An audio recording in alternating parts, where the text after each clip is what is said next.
आपकी तजवीज़ है इस पर अमल करने के लिए इसका लाइन ऑफ एक्शन क्या होगा? हमें कुछ रिफाइनरीज की ज़रूरत पड़ेगी, वैल्यू ऐड करने के लिए बिल्कुल रॉ मटेरियल में हमें कुछ बिल्कुल बड़ी इन्वेस्टमेंट फिर चाहिए होगी? देखें, जो रिफाइनरी है ना, वो कॉपर के लिए रिफाइनिंग चाहिए, क्योंकि कॉपर की जो रिफाइनिंग है उसके लिए बिजली चाहिए होती है, और अच्छा। वो बिजली अब थर में सस्ती अवेलेबल है। कॉपर रिफाइनिंग जरा थोड़ा वो पावर इंटेंसिव है, मगर सोना और चांदी जो उसको हम निकाल सकते हैं बड़ी आसानी से।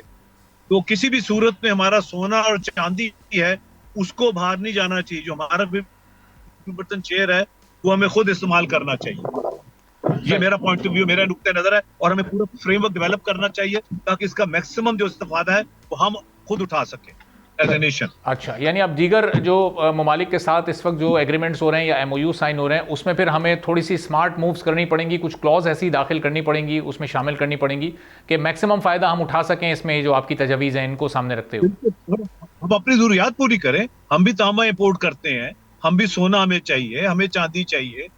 अब ये जो क्रोम है, क्रोम जो फेरो क्रोम है, ये मुस्लिम बाग से हम औने पौने करके भेज देते हैं, बाहर से प्रोसेस करके 10 गुना कीमत पे वापस खरीदते हैं। तो ये चीजें खत्म होनी चाहिए ना। अब हम्म। क्योंकि हम बिजली भी बना रहे हैं, थर में कोयले से सस्ती बिजली बन रही है, तो कई चीजें ऐसी हैं जो जो अब हम कर सकते हैं। सही। तो डॉक्टर साहब, एक्सप्लोरेशन बढ़ेगी या पोटेंशियल बढ़ेगा तो आहिस्ता आहिस्ता शायद ये इस तरह के एमओयूज़ करना, एग्रीमेंट्स करना भी शायद आसान हो जाएंगे जब जो मिनरल्स हैं उनकी मकदार में इजाफा होता रहेगा तो। देखिए जी, जब तक एक फ्रेमवर्क नहीं हम डेवलप करेंगे, हम कहीं नहीं जा सकते।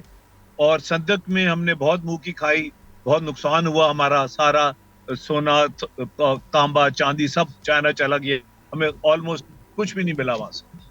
ठीक? तो ये गलतियां बार बार नहीं हमें करनी चाहिए। और आपकी बात ठीक है, बात चलेगी, मगर हमें स्मार्ट एग्रीमेंट्स करने चाहिए। हमें असल में पाकिस्तान में लार्ज स्केल कमर्शियल माइनिंग का एक्सपीरियंस बहुत कम है। जो लोग ये फैसले करते हैं, एग्रीमेंट्स करते हैं, उनको नट एंड बोल्ट्स का नहीं पता होता इस फील्ड का। सही।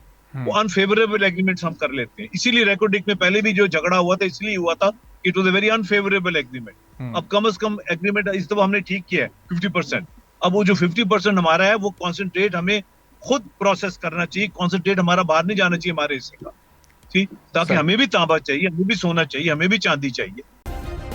सब्सक्राइब करें और बेल दबाएं ताकि कोई खबर रह न जाए।